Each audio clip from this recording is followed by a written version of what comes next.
दोनों ही तरह की बातें होती हैं। जब ये बात कही जा रही थी, जिस सभा में ये बात कही गई, वहां एक बात पुरजोर तरीके से कही गई कि दिल से आ रही आवाज है जो इस किताब में लिखी है, और क्योंकि इस किताब में दिल से लिखी हुई आवाज है, इसलिए इतिहास में पहली बार कोई संघ का शीर्ष अधिकारी यहां पहुंचा है किसी किताब के विमोचन पर। लेकिन फिर भी दिल से निकली बातों के इंटरप्रिटेशन होने लगे अपने अपने तरीके से।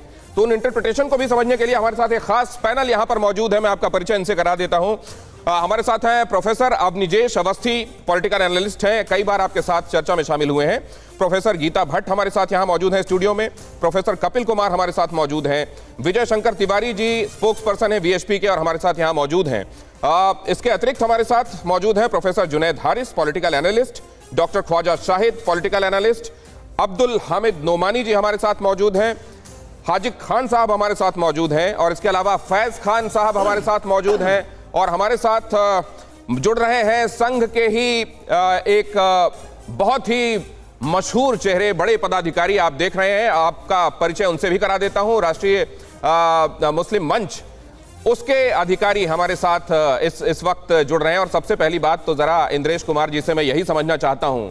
इंद्रेश कुमार जी, बहुत स्वागत के साथ आपसे पूछना चाहता हूं कि एक सीधी सच्ची बात के बहुत सारे एक तरीके से बाल की खाल निकालने वाली बात हो रही है, या जब बात कही जाती है तो उसके निहितार्थ अपने अपने ढंग से समझे जाते हैं और इसमें कुछ भी अस्वाभाविक नहीं है।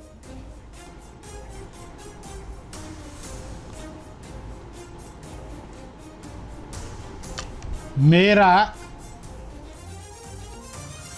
पिछले 20 वर्षों में भारत में और विश्व में लाखों लाख मुसलमानों से संवाद हुआ है, और इस संवाद में ऐसे जितने विषय हैं जिनको लेकर कड़वाहट घोलने का काम लोग करते रहते हैं, उन सब पर भी बेबाक से चर्चा हुई है।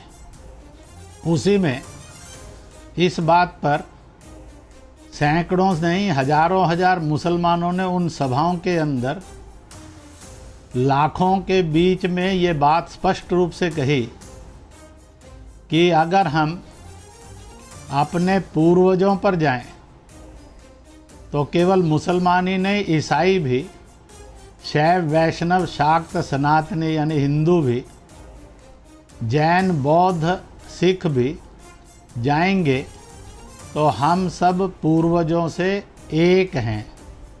इतना ही नहीं है, मैं जब इंडोनेशिया गया था, वहाँ के इस्लामिक दायरे के और मंत्री परिषद और अफसरों से मेरी वहाँ की सबसे बड़ी मस्जिद में वार्तालाप हुई, तो उन्होंने भी कहा कि हमने मजहब बदला है, पूर्वज नहीं बदले हैं।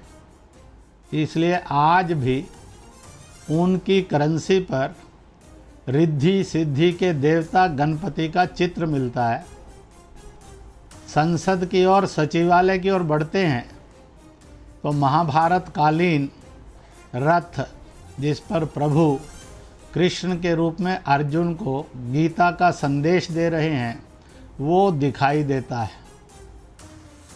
मैंने ऐसी अनेकों अनेक बातों में से जब उनके पास गणपति भेंट किए तो सभी 17-18 ऑफिसर और राजनेताओं ने जूते चप्पल उतारे, बड़े आदर भाव से लेते हुए वहाँ की पीआरओ ऑफिसर ने कहा, माई नेम इज माया जी। माया वो है जो प्रभु की माया होती है, जिसमें सब आते हैं जी। इसी प्रकार से यह भी ध्यान में आया जब कहा कि हम वतन से हिंदुस्तान के थे, हिंदुस्तान के हैं और हिंदुस्तान के रहेंगे जी। आज का वतन 1947 से पहले का वतन, 1857 के समय का वतन और उससे पहले का वतन जी। जिसकी सीमाएं कहीं अफ़गानिस्तान ईरान को छूती हुई इंडोनेशिया तक थी, पर जो इसके अनेकानेक देश बनते चले गए। हमने कभी ये नहीं कहा कि इन देशों का मर्जर करेंगे, परंतु जब हिंद की बात आती है तो यह हिंद अरब से मिला हुआ, चीन से मिला हुआ भारत का नाम है। हिंद की सरजमी के बारे में अंतिम रसूल फरमाते हैं, तन्हा और तन्हाई में मुझे सुकून की ठंडी हवाएं आती हैं। और इसलिए मुसलमान ये कहते थे कि हमें तो उस सपने को साकार करने वाला हिंद बनाना है। ठीक है।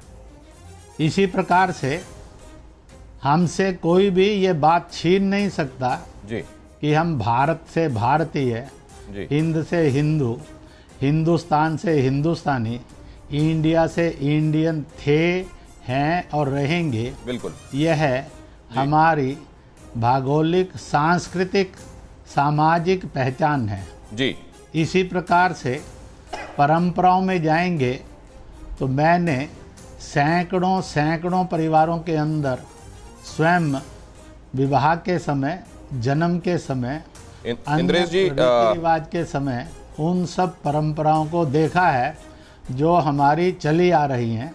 इंद्रेश जी, इसलिए ये इंद्रेश जी, सर्वदा सत्य है। एक ये धृष्टता है कि आपको बीच में इस तरीके से रोक रहा हूं, लेकिन क्योंकि मेरे पास वक्त सीमित है और सारे लोगों से चर्चा करनी है, मैं एक बात आपको बता दूं, जब आप ये बात कह रहे हैं तो मेरे साथ यहाँ मुस्लिम पक्ष के जो लोग मौजूद हैं इस पर चर्चा करने के लिए, वो सब सहमति में सिर हिला रहे थे। खासतौर से मेरे बगल में, जस्ट बगल में जो सज्जन बैठे हुए हैं। लेकिन मैं एक बात आपसे जानना चाहता हूं, ये जो कॉमन ग्राउंड तलाशने की कोशिश की है, संघ प्रमुख ने कहा है कि हमारी धरती एक है, हमारी धरती माता, हमारी विरासत एक है और हमारे पुरखे एक हैं। ये जो एकता के ये ग्राउंड्स हैं, ये जो कॉमन ग्राउंड्स हैं, और उधर जो आपस में वैमनस्य लाने वाली बातें हैं, वो ग्राउंड्स जो हैं, जब इनकी तुलना की जाती है तो भारी कौन पड़ता है सर? ऐसा है, इस्लाम के आयतों के अनुसार, कुरान शरीफ के अनुसार, सुन्नत और हदीस के अनुसार, लकुम दीनेकुम वलिया दीन, हर एक का दीन रहेगा, अलग अलग रहेगा। दूसरे के दीन में दखल ना देकर सम्मान करना, जी, यह है सर्वे भवन्तु सुखना सर्वे संतु निरामया जैसा है। ठीक है। देश प्रेम सर्वोच्च जीवन वैल्यू है। इस्लाम के अनुसार हुब्बल वतनी निस्फुल या मीनल ईमान, वतन की मोहब्बत, हिफाजत, तरक्की और कुर्बानी, ये वो ईमान है, आधा ईमान है सारे ईमान का, जिससे जन्नत नसीब होती है, आदमी ईमान वाला बनता है। ठीक है इंद्रेश जी, मैं आपके पास वापस आता हूं सर। आपने बहुत बेशकीमती वक्त हम लोगों के साथ चर्चा के लिए निकाला है। पूर्वज और परंपराओं की समानता की चर्चा करता है। राइट, आपने ये जो बात कही है, इसमें ये बात स्पष्ट हो गई कि अगर आप राष्ट्र को सामने रखते हैं, देश को सामने रखते हैं, तो सारे डिफरेंसेस एक तरफ हो जाते हैं। अड़ी सोमवार से शुक्रवार शाम 6 बजे सिर्फ TV9 भारतवर्ष पर।